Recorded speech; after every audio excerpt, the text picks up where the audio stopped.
Hello, नमस्कार दोस्तों। स्वागत है आपका आज के छोटे से व्लॉग वीडियो में। आज हम राउसर पहुंचे हैं। राउसर के आपको क्षेत्रपाल मंदिर के बारे में कुछ जानकारी देंगे। तो यह मंदिर राजस्थान के हनुमानगढ़ जिला के राउसर तहसील में मेगा हाईवे रोड हनुमानगढ़ पर स्थित बाबा क्षेत्रपाल मंदिर है। धर्म नगरी के नाम से मशहूर राउसर कस्बे में यूं तो कई मंदिर व देवस्थान हैं, लेकिन बाबा क्षेत्रपाल मंदिर की आस्था भारतवर्ष के कोने कोने में फैली हुई है। दूर दराज से श्रद्धालु बाबा क्षेत्रपाल जी के धोख लगाकर अपनी मन्नतें पूरी करने के लिए आते हैं। अपनी मनोकामना पूर्ण होने पर लड्डू, बतासे, तेल, सिंदूर आदि का प्रसाद चढ़ाते हैं। तो उबले चने यानी उबले चने, जिनको लोकल भाषा में बाकले कहा जाता है, वह जीवित बकरे, जिसे अमर बकरा भी कहा जाता है, को भी चढ़ाते हैं। इस मंदिर में भारी संख्या में आने वाले श्रद्धालुओं के लिए ठहरने आदि का पूरा प्रबंधन मंदिर कमेटी द्वारा किया गया है। तो इसके बारे में मतलब कुछ ये इसका परिचय था। इसके बारे में कुछ पौराणिक कथा प्रचलित है जो मैं आपको बताता हूँ। मंदिर के बारे में यूं तो कई कथाएं प्रचलित है, लेकिन मंदिर के मुख्य पुजारी नारायण सिंह सुड्डा यानी राठौड़ ने बताया कि इस मंदिर की स्थापना वर्ष 1593 में राघोदास जी द्वारा हुई थी। वर्ष 1593 में राउत राघोदास जी व बीकानेर के राजा राय सिंह जी सेना के साथ गुजरात में गए हुए थे। गुजरात और दक्षिण में भयंकर अकाल पड़ा हुआ था। सेना सहित सभी दाने दाने को मोहताज हो गए। राजा राय सिंह और सैनिक एक दूसरे से बिछुड़ गए। राजा राय सिंह जी व राघवदास जी सेना को तलाशते हुए बियाबान जंगल में चले गए। ढूंढते हुए को दूर दूर तक कोई नजर नहीं आया। फिर उन्हें टिल्ले पर एक कुटिया नजर आई और दोनों उस कुटिया के पास गए।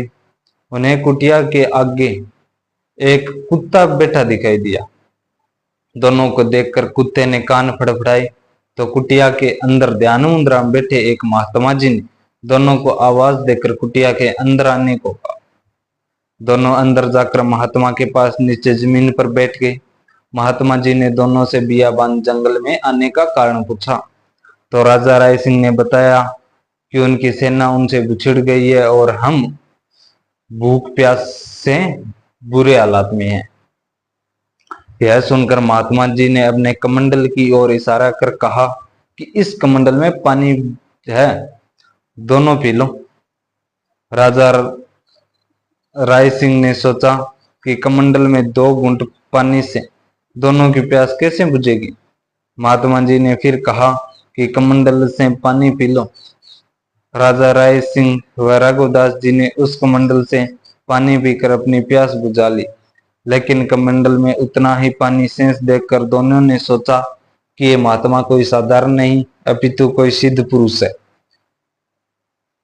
तभी महात्मा जी ने राय सिंह से कहा कि बाहर जाकर आवाज लगाओ, तुम्हारी सेना भी आ जाएगी।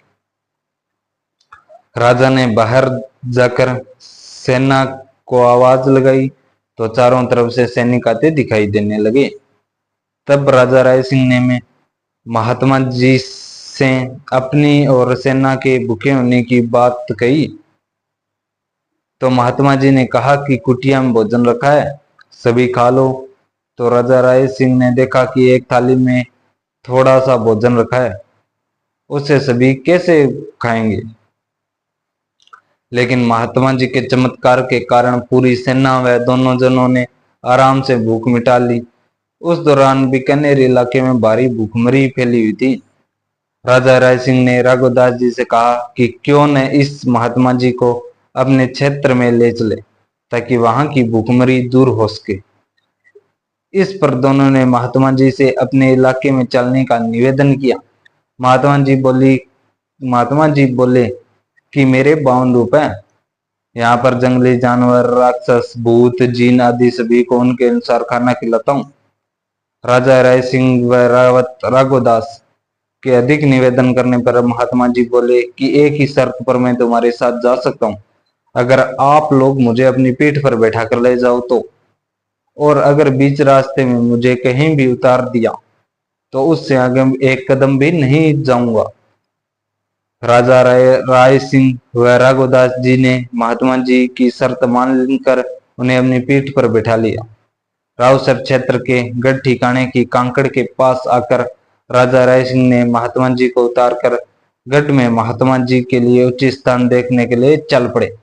वापस आकर महात्मा जी से गढ़ ठिकाने चलने का निवेदन किया तो महात्मा जी ने इनकार करते हुए कहा कि मैं अपने कहे अनुसार एक बार उतारने के बाद नहीं जाऊंगा, वरन यहीं रहकर इस क्षेत्र की रक्षा करूंगा। तब राजा राय सिंह व रावत राघोदास जी ने महात्मा जी से कहा कि महाराज, इस इलाके में भूखमरी बहुत अधिक फैली हुई है। तो महात्मा जी ने राजा राय सिंह को मुट्ठी भर अनाज देते हुए कहा कि गढ़ ठिकाने में एक कढ़ाई में इस अनाज को पकाकर उस पर कपड़ा डाल देना और कपड़े को सिर्फ इतना ही हटाना जितने से अनाज निकाला जा सके, और गढ़ ठिकाने पर चढ़कर भूखों को खाना खाने के लिए आवाज लगा देना। उसके बाद आसपास के 54 गांवों के भूखे लोगों द्वारा गढ़ ठिकाने की आवाज पर खाना खाया जाता था। बताया जाता है कि जब तक ठिकाने से आवाज लगाई जाती रही तब तक इस क्षेत्र में कोई भूखा नहीं रहा। तब से महात्मा जी का नाम क्षेत्रपाल महाराज पड़ा, जो अब धीरे धीरे क्षेत्रपाल जी महाराज के नाम से मशहूर है। धीरे धीरे बाबा के चमत्कारों की सूचना दूर दराज तक फैलने लगी। गुजरात से वापस आने के बाद राजा राय सिंह ने राघोदास जी को रावत की पदवी और वे रावत राघोदास कहलाने लगे। इस क्षेत्र में वर्ष में 3 बड़े मेले आषाढ़, चैत्र व माघ में लगते हैं। इन 15 दिवसीय मेलों में देश के कोनों कोनों से लोग आते हैं। मुख्य पूर्वजारी नारायण सिंह सुड्डा के वंशज मंदिर स्थापना के समय से ही बाबा क्षेत्रपाल जी महाराज की पूजा अर्चना कर रहे हैं। जब इस मंदिर की स्थापना हुई थी तो इस इलाके में चारों तरफ कंटीली झाड़ियां व बियाबान जंगल था। क्षेत्रपाल जी का छोटा सा मंदिर था जिसमें उनके वंशज प्रतिदिन दीपक जलाते व पूजा करते थे। तब से आज तक इस मंदिर में तेल का दीपक 24 घंटे नियमित जलता रहता है।